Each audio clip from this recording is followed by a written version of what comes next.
සුබ දවසක් හැමෝටම. ඔයාලම එකතු වෙලා ඉන්නේ ඔටෝමොබයිල් සිංහල YouTube channel එකත් එක්ක. අද වීඩියෝ එකේ මම කතා කරන්න යන්නේ engine cooling system එක ගැන. channel එක subscribe කරලා එකතු වෙන්න. දිගටම මේ වගේ ඔටෝමොබයිල් site එකේ දැනුම එකතු කරගන්න. හොඳයි. මේ cooling system එක ගැන වීඩියෝ එකක් මම කලින් දාලා තියෙනවා. ඒක බැලුවේ නැත්නම් ඒකත් බලන්න මම description එකේ දාලා තියන්නම්. ඒ වීඩියෝ එකට වඩා ටිකක් පැහැදිලි කරලා තමයි මේ වීඩියෝ එක ඉදිරිපත් කරන්නේ. නමුත් වීඩියෝ දෙකම බලනවා නම් ඔයාලට ඉගෙන ගන්න දෙයක් තියෙයි. හරි. අපි යමු අද වීඩියෝ එකට.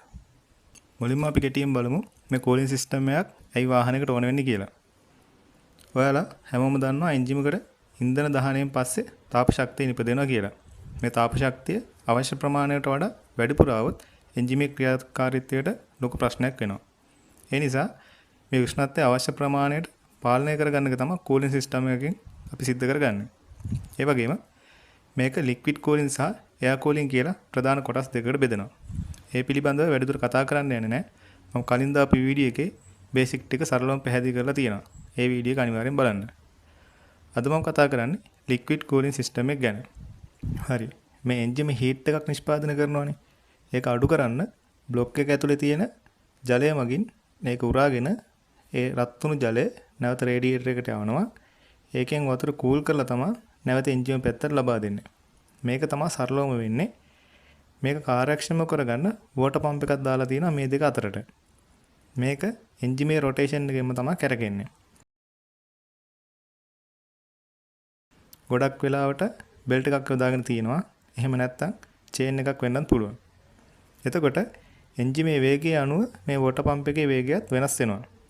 එතකොට මේ රේඩියේටර් එක හරහා වාතය ගමන් කරනකොට තමයි මේ ජලය සිසිල් වෙන්නේ.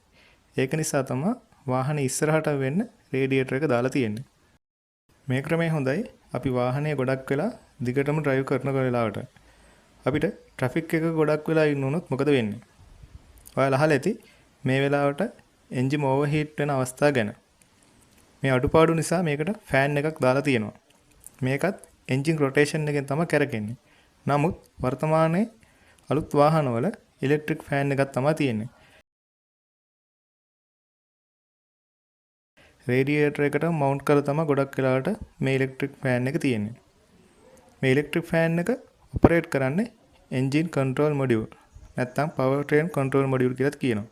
නමුත් මේක කොහොමද හරියටම ෆෑන් එක ඔන් කරන වෙලාව දැනගන්නේ? මේකට තමයි ටෙම්පරේචර් සෙන්සර් එකක් දාලා තියෙන්නේ එන්ජින් බ්ලොක් එකට. සමහර ඒ වගේ රේඩියේටර් කිට් වුණොත් මේක දාලා තියෙනවා. මේ සෙන්සර් රීඩින් එක තමයි ECM එකට දැනුම් දෙන්නේ දැන් තියෙන උෂ්ණත්වය කොච්චරද කියලා. එතකොට ටෙම්පරේචර් එක අදාළ අගයට වඩා වැඩි නම් කන්ට්‍රෝල් මොඩියුල් එකෙන් සිග්නල් එකක් දීලා රේඩියේටර් ෆෑන් එක ඔන් කරනවා. මේ සිස්ටම් එක දිහා තව ටිකක් බලනකොට අපිට තවත් පොඩි රේඩියේටර් එකක් වගේ දෙයක් බලා ගන්න පුළුවන් වෙනවා.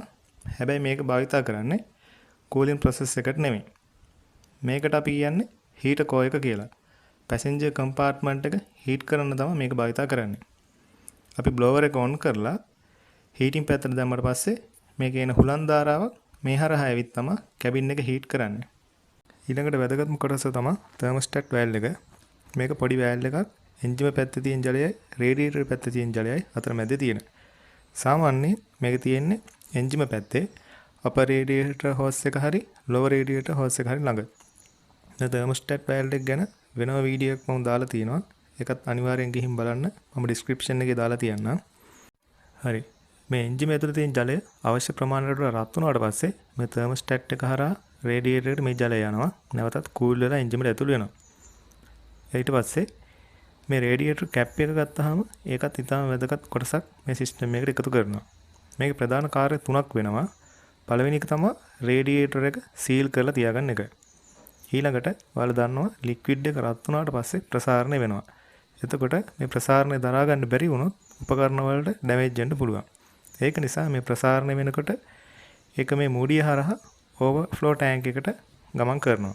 එතකොට මේ ගැප් එක ප්‍රෙෂර් රිලීස් වෑල්ව් එකක් විදිහටත් වැඩ කරනවා. ඊළඟ එක තමයි මෙහෙම ගොඩක් වෙලා රත් වෙලා තියෙන එන්ජින් එකක් නතර කරාට පස්සේ මේ ලික්විඩ් එකේ උෂ්ණත්වය අඩු වෙලා ඇතුළේ වැකුම් එකක් ඇති වෙනවා. අන්න ඒ වෙලාවට මේකේ වැකුම් රිලීස් වෑල්ව් එක ඇරිලා අර ඕවර්ෆ්ලෝ ටැංක් එකට ගියපු ලික්විඩ් එක නැවත රේඩියේටර් එක ඇතුළට ඇදලා ගන්නවා. මේක තමයි කූලින් සිස්ටම් එකේ උපකාරී වෙන ප්‍රධාන කොටස් ටික. ඊට අමතරව රේඩියේටර් හෝසස් තියෙනවා. ඒ වගේම සෙන්සර් කීපයක් බලා ගන්න පුළුවන්. මේ ක්‍රියාවලිය තමයි චක්‍රයක් විදිහට රේඩියේටර් කූලින් සිස්ටම් එක සිද්ධ වෙන්නේ. මම හිතනවා අද කියලා දීපු දේ හොඳින් අවබෝධ වෙන්නේ නැති කියලා. ප්‍රශ්න තියෙනවා නම් කමෙන්ට් කරන්න. වීඩියෝ එක හොඳයි නම් ලයික් එකක් දාන්න. තවත් කෙනෙක්ට ඉගෙන ගන්න ෂෙයා කරන්න. අලුත් වීඩියෝ එකකින් හමු වෙනකන් සුබ දවසක් හැමෝටම.